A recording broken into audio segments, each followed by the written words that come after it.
Tijuana, a finales de los 90, era una ciudad que respiraba polvo y sal, una frontera donde el océano y el desierto parecían empujar la vida en direcciones opuestas. Al amanecer, el aire frío arrastraba aromas de gasolina vieja, pan recién horneado y basura húmeda acumulada en esquinas de calles sin pavimentar. Por la noche, esa mezcla se transformaba en un olor más denso, como si la ciudad exhalara todo lo que había retenido durante el día. En algunos barrios alejados del centro, especialmente hacia las colinas y los márgenes donde las casas de lámina se apilaban unas sobre otras, se colaba un matiz extraño en el aire. Era ácido, metálico, persistente. A veces, recordaba al detergente fuerte de una lavandería industrial, otras, a grasa vieja calentada más allá de su punto de humo. El viento lo llevaba por minutos y luego desaparecía, como un visitante incómodo que no quería quedarse demasiado. La gente aprendió a no preguntar. A lo sumo, se comentaba que sería alguna fábrica improvisada o un taller mecánico trabajando de noche. En esos barrios, la discreción era una herramienta de supervivencia. Hablar demasiado sobre lo que uno veía o escuchaba podía cambiar el curso de la vida de un día para otro. Sin embargo, para quienes conocían los rincones más oscuros de Tijuana, ese olor significaba una cosa: el trabajo de un hombre al que pocos habían visto de cerca y cuyo apodo corría de boca en boca como un rumor envenenado, el pozolero. Santiago Meza López no parecía un monstruo a primera vista. Tenía la complexión robusta de alguien acostumbrado al trabajo físico, manos grandes y endurecidas, piel marcada por el sol de años en la construcción. Vestía como cualquier otro vecino, camisas de manga larga para protegerse del calor y pantalones de mezclilla que ya no podían limpiarse del todo. Había nacido en Sinaloa y se había trasladado a Tijuana buscando oportunidades. El trabajo en la construcción lo mantenía ocupado, pero no lo suficiente para sostener una familia en una ciudad donde el dinero se evaporaba más rápido que la humedad bajo el sol. Como muchos, escuchó ofertas de trabajos mejor pagados que no figuraban en ningún contrato. Aceptó una tarea que parecía simple y bien remunerada: hacer desaparecer lo que otros dejaban atrás. Al principio, se trataba de basura y desechos industriales, o al menos eso le dijeron. El pago era en efectivo, puntual. La ubicación del trabajo cambiaba de vez en cuando, pero siempre era en zonas apartadas, donde el ruido y los olores no despertaban sospechas. La transición a un trabajo más oscuro ocurrió sin un punto exacto de quiebre.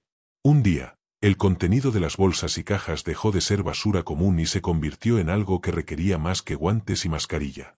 El apodo llegó después, otorgado por quienes sabían lo que hacía y entendían la macabra similitud con un platillo tradicional. El pozole se preparaba en fiestas familiares, burbujeando en grandes ollas con maíz y carne, mientras las familias reían y compartían historias. En el taller de Santiago, el líquido burbujeante tenía otro propósito: deshacer cuerpos humanos hasta que no quedara nada reconocible. El lugar donde trabajaba no tenía nada de laboratorio en el sentido técnico, pero la precisión de los elementos y el orden de los procesos eran casi quirúrgicos. Un cobertizo de lámina ondulada servía como techo.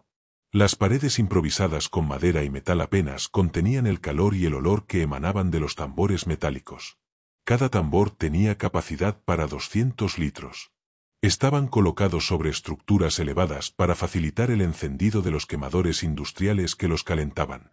El fuego, alimentado por tanques de gas, producía un sonido constante, como un soplido grave que nunca se detenía. Dentro, el agua y la sosa cáustica se mezclaban hasta formar una solución blanquecina que desprendía un vapor espeso. A un lado, un estante de madera sostenía bidones de sosa cáustica etiquetados con letras rojas y guantes de caucho manchados de blanco. Había también palas metálicas, mangueras y cubetas, todas con marcas de óxido y residuos secos. En el suelo, el cemento estaba corroído en varios puntos, como si el líquido hubiera escapado alguna vez y mordido la superficie. El procedimiento era siempre el mismo: introducir el encargo en el tambor, asegurarse de que quedara sumergido, y mantener la temperatura hasta que el calor y la química hicieran su trabajo. El proceso podía durar horas, dependiendo del tamaño y estado del cuerpo. Al final, lo que quedaba era un líquido espeso con grumos irreconocibles. Ese líquido se vertía en un pozo excavado detrás del cobertizo, cubierto por tablas y tierra. No quedaban huesos ni dientes. Todo se descomponía en la mezcla. El pozo absorbía lentamente el contenido, y la tierra hacía el resto. En el mundo de Santiago Meza López, los días no se contaban en amaneceres o atardeceres, sino en cargas recibidas y tambores vaciados. La rutina estaba diseñada para repetirse sin margen de error, porque en ese tipo de trabajo, un descuido podía ser tan peligroso como un enfrentamiento armado. Las noches eran el momento preferido para trabajar. La oscuridad ofrecía una cobertura natural, y en las colonias más alejadas de Tijuana, el silencio de la madrugada era interrumpido solo por ladridos lejanos o el rugido ocasional de una motocicleta que cruzaba rápido. El taller quedaba iluminado por una luz amarillenta, filtrada a través de focos cubiertos de polvo y grasa. Esa luz, insuficiente y débil, creaba sombras largas que se estiraban en el suelo y las paredes, moviéndose al compás del vapor que salía de los tambores. La llegada de un encargo comenzaba siempre igual, una camioneta sin placas, de preferencia con vidrios polarizados, estacionada a pocos metros de la entrada del cobertizo. La caja se abría lo suficiente para que el contenido pudiera ser descargado sin que la vista se prolongara demasiado. A veces era un bulto envuelto en mantas, otras, un saco de lona cerrado con cuerdas gruesas. No hacía falta inspeccionar. El peso y la forma decían todo.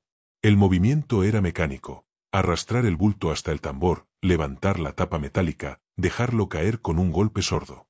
El sonido del impacto dentro del líquido siempre era distinto al de cualquier otra cosa. Luego, la tapa se cerraba de nuevo, y el fuego hacía el resto. La sosa cáustica, en contacto con el calor y el agua, producía un burbujeo denso que no cesaba hasta que el trabajo estaba terminado.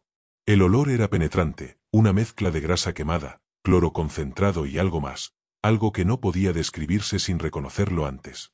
Con el tiempo, Santiago dejó de notarlo. Sus fosas nasales, acostumbradas, lo filtraban como si fuera un aroma más de la noche. A medida que el proceso avanzaba, el líquido cambiaba de color y textura. Lo que había entrado como un cuerpo sólido se convertía en una masa blanda, suspendida en una mezcla lechosa. Las horas pasaban lentas, y el fuego debía mantenerse constante para que nada quedara sin descomponer. Cuando el trabajo terminaba, el contenido se vaciaba en el pozo trasero. El vapor ascendía y se disipaba en la noche, llevándose consigo fragmentos microscópicos que se unían al aire de la colonia. La tierra absorbía lo que quedaba, y el ciclo se repetía. La colonia Lomas de la Amistad no era un lugar donde la gente hiciera preguntas. La mayoría de los vecinos vivían de trabajos temporales, pequeños negocios o actividades que no aparecían en los registros fiscales. Las calles eran de tierra, con charcos que se mantenían días después de una lluvia breve. Las casas, muchas sin terminar, tenían paredes de bloques sin repellar y techos de lámina sujetos con piedras para que el viento no se los llevara. En un lugar así, los sonidos nocturnos no llamaban la atención. Tampoco los olores. La ciudad estaba llena de talleres mecánicos, fundiciones caseras y basureros improvisados. Un vapor químico o un humo espeso no era motivo de alarma. Los vecinos sabían que el cobertizo de Santiago estaba activo por la noche, pero nadie se acercaba. La luz interior era visible desde lejos, y el zumbido grave de los quemadores a gas se escuchaba en la calle, sobre todo en las madrugadas más silenciosas. Sin embargo, nadie mencionaba nada. El miedo era una fuerza silenciosa que mantenía las bocas cerradas y las miradas hacia otro lado. Los niños aprendían rápido qué calles evitar, y los adultos entendían que había trabajos que era mejor no conocer.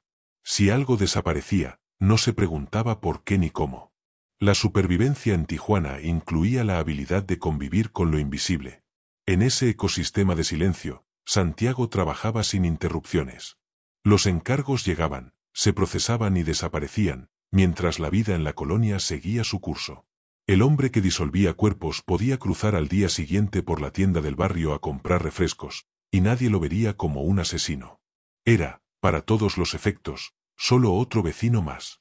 Con el paso de los años, el número de encargos se volvió una cifra imposible de ignorar, incluso para él. Según sus propias declaraciones tras la captura, había disuelto alrededor de 300 cuerpos entre 1993 y 2009. La cifra era tan alta que resultaba difícil de imaginar, pero en su memoria cada uno era un proceso individual, con diferencias que solo alguien que había hecho el trabajo tantas veces podía notar. Los cuerpos frescos requerían menos tiempo, la carne y los tejidos cediendo rápido al calor y la química. Los cuerpos que habían sido enterrados previamente o guardados en frío necesitaban más horas para descomponerse. A veces, el trabajo incluía restos incompletos, miembros separados o fragmentos envueltos en bolsas. La logística también variaba. Algunos encargos llegaban en la parte trasera de camionetas comunes, otros, en vehículos modificados con compartimentos ocultos. Había noches con un solo tambor encendido y otras en las que 2 o 3 hervían al mismo tiempo, llenando el taller de un vapor espeso que hacía arder los ojos. Cada vez que el proceso terminaba, quedaba un silencio pesado en el cobertizo. El fuego se apagaba, el tambor quedaba vacío, y Santiago se tomaba un momento para limpiar las herramientas.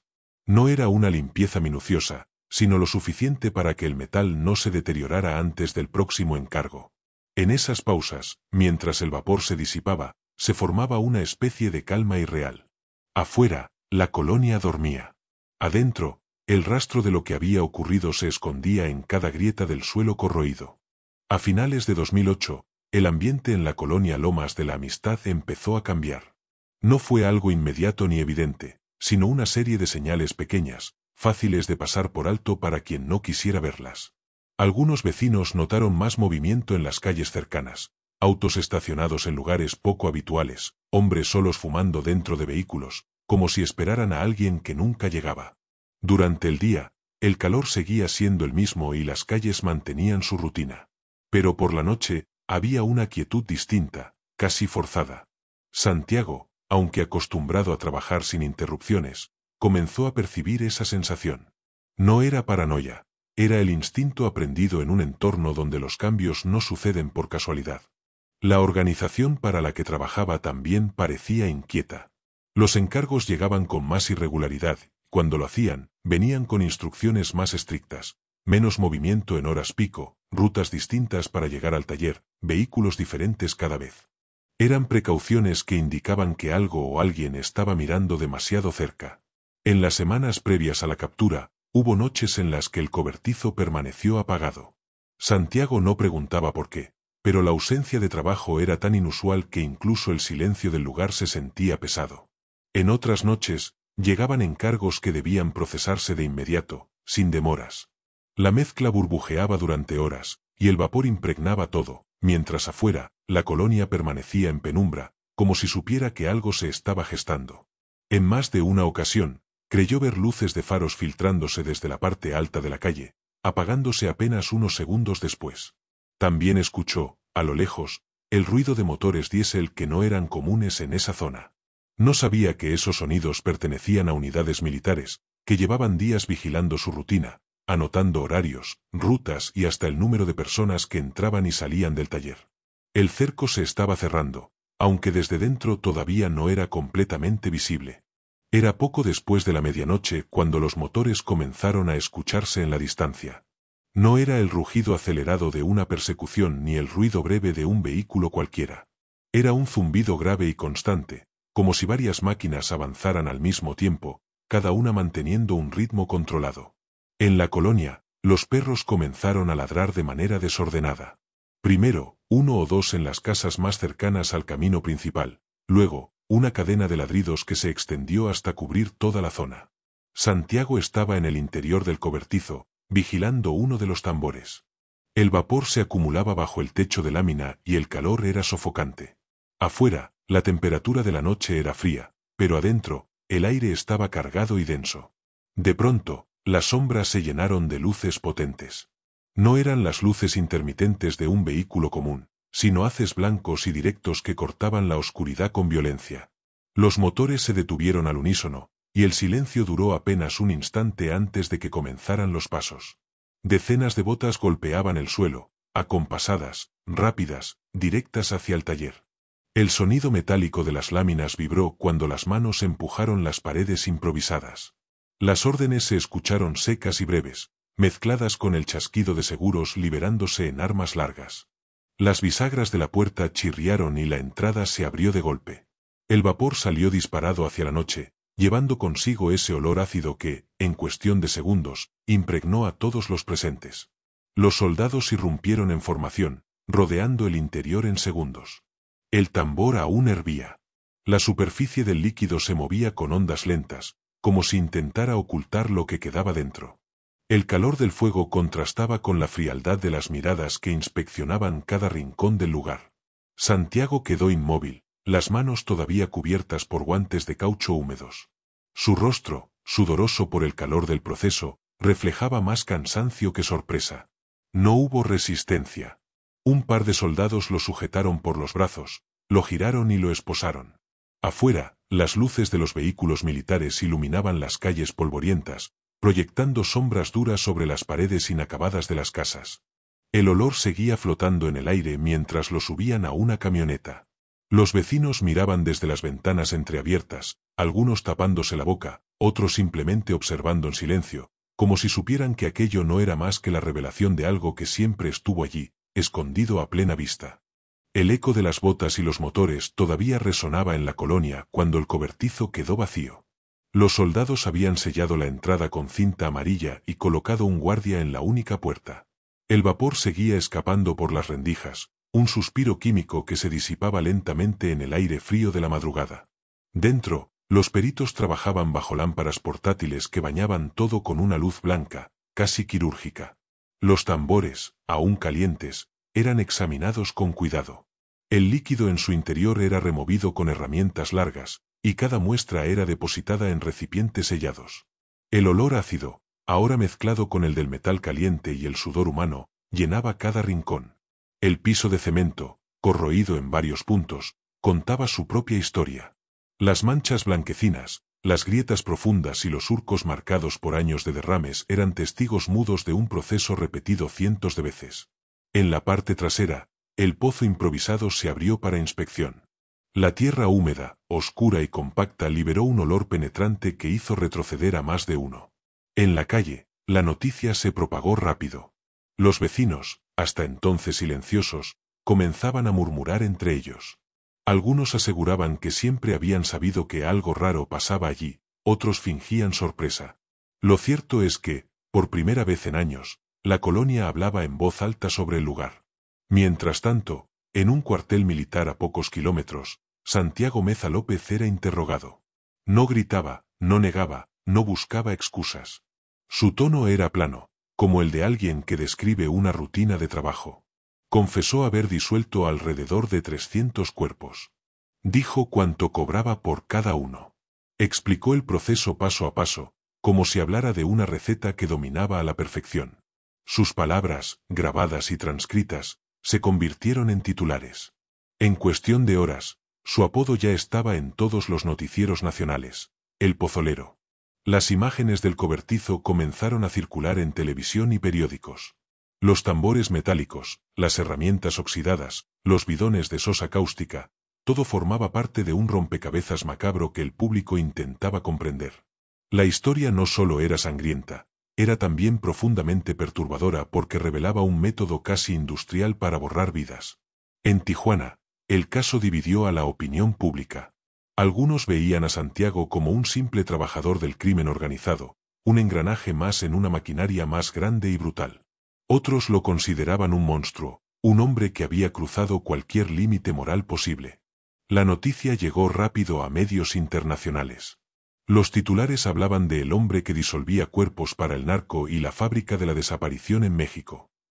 El impacto fue tal que, durante semanas, el nombre del pozolero quedó grabado en la mente colectiva.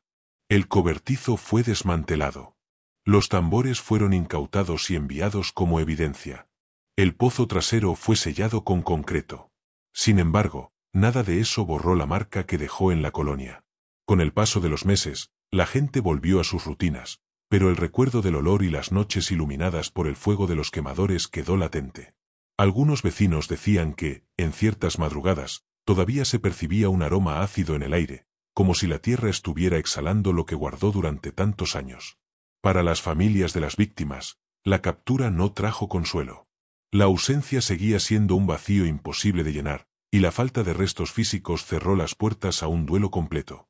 El trabajo del pozolero no solo eliminaba cuerpos, también borraba pruebas, historias, identidades. En Tijuana, su nombre se convirtió en advertencia y leyenda. Un recordatorio de que, bajo la superficie de la ciudad, existen lugares donde la muerte no deja rastros, donde el silencio de los vivos es tan peligroso como las acciones de los que matan. El pozolero permanece como uno de los símbolos más oscuros del crimen organizado en México, no por la sangre derramada, sino por la forma en que logró que desapareciera. En un mundo donde la muerte deja huellas, Él se convirtió en el hombre que las borraba todas, hasta que el silencio lo alcanzó.